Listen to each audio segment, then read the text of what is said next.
Hello internets, this is BoneCarlos coming to you live from my living room. That's right, no video game locations today. I've just been suffering from a lot of jet lag, flying around and all that good stuff, and also I've lost quite a few bits of luggage, and I just want to take it easy this weekend. So here I am in my living room, just enjoying my my pinups. That's right, pinups are up on the wall. Love them.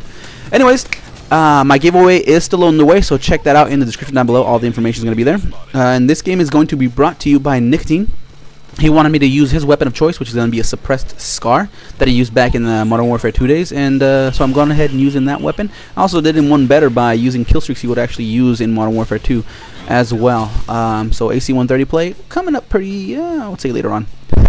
So this week's topic is going to be video game companies' business decisions. More so on the first story, but the second one would be Mass Effect 3's ending. More on that in a little bit. The main thing that really brought about this commentary is going to be Street Fighter X Tekken's decision to release characters as DLC when they're already on the game disc. If you're unfamiliar with it, this is becoming more of a common practice among video game companies, where they shell out a product but lock certain things, either items, levels, characters, what have you, and then just release a DLC that you supposedly download them, but really they're just unlocking the games that are, or the things that are already on the disc. And like I said before, it is becoming a common practice, and it's as a gamer, I feel for that, because it just kind of sucks. I understand the gamer's frustration and buyer's frustration about this happening, but I also have the weird ability to be able to see both sides of the coin, and from seeing that side of the coin, I'm thinking to all these gamers, tough cookies.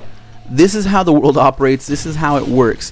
Because even though it does suck that you're repaying for something that you quote-unquote actually bought, the businesses that make these kind of decisions are in the business of making money. I don't care if it's a video game company, if it's a car company, a book company. I don't care if the company makes a recycled paper out of beeswax. It doesn't matter. Companies are in the business of making money. And if you tell a business that, hey, you know what, this product right here, I actually got an idea for you to get more out of it without putting any kind of risk or investment on your end. 10 times out of 10, that company's going to say, yes, let's do it, let's get this started. And why not? Why not do it? And like I said before, it's becoming a growing practice, and the reason it's happening is because people continue to buy it. The people that are on these forums and are tweeting this and just Facebooking it and whatever other kind of social media you want to call it, they're buying it. They're complaining and they're doing just ragging on these companies. But in the end, 9 times out of 10, most of them end up buying it. And this is what just continues to grow these kind of companies' business decisions. And this has been going on, I would say, in the past 2 years. It's been growing steadily, and it's been happening with more regularity. Now, Capcom is the genius, and has been doing this for almost 2 decades now, since like mid to early 90s with their Street Fighter franchise. First it was Street Fighter, then it was Super Street Fighter, then it was Turbo Street Fighter, then it was Super Turbo Street Fighter, then it was Super Turbo Street Fighter Arcade Edition, and then it was Super Street Fighter Turbo Arcade Deluxe Edition, all in the span of 2 years. It's the same damn game with added characters and a couple of tweaks to the gaming mechanics, and people just gobbled it up. That's one of the reasons why I kind of fell off the Capcom, just the Capcom thing in general. Yes, I bought Street Fighter 4, but I haven't bought Super Street Fighter Arcade Edition because I knew it was happening. The only reason I bought Street Fighter 4 because it was just a huge upgrade and just difference from all the other games that they've done before.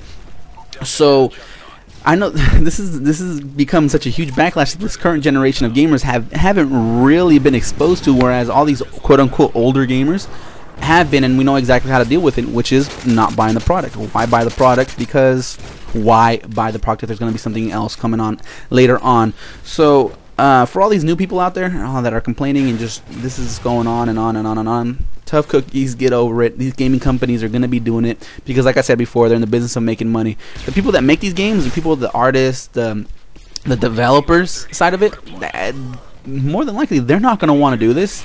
they're in the business of making video games, and they want to make the best video game possible.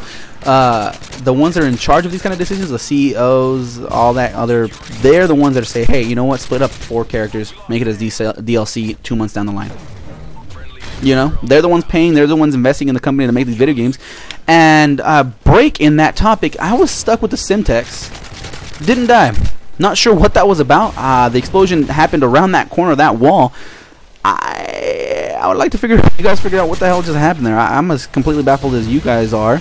That didn't happen. I didn't notice it when I was playing this game. I noticed it when I was editing this and putting all this whole thing together.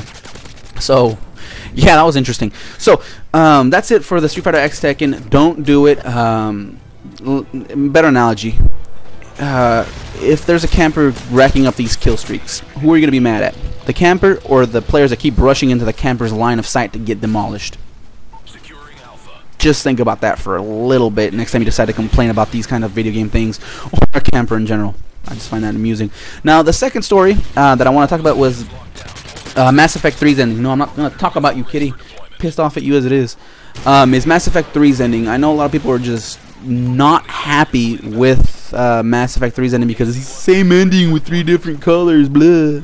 Total transparency, I've never played Mass Effect in my life. I did testing for Mass Effect 3's multiplayer a while ago. I hope their non-disclosure agreement's up by now. I'm pretty sure it is since the game's out. But I did testing for Mass Effect 3, and that's the only exposure I've ever had to Mass Effect ever. So my thing for them is, I know there's a lot of people complaining about it. I know they want people. I think it was BioWare that made the game, that they want BioWare to redo the ending, and there's people like suing the company, petitions, World War 3 and 4 going on simultaneously because of it. But nothing's going to happen. Tough cookies. You already bought the game. The company's not going to go around and redo the ending just because. They've already got your money, you've already invested it, you're going to go out there and buy the DLC, but they're more than likely going to package the new ending as a DLC. So that's it for that. Tough cookies, you're not going to accomplish anything. They already have your money. They don't care. That's it for that. I hope you guys enjoyed. If not, leave a comment down below on what I can do to make these more enjoyable for you. Also, if there's a specific topic you'd like for me to do, shoot it down in those comments as well. That's it. I'm out of here. Later, guys.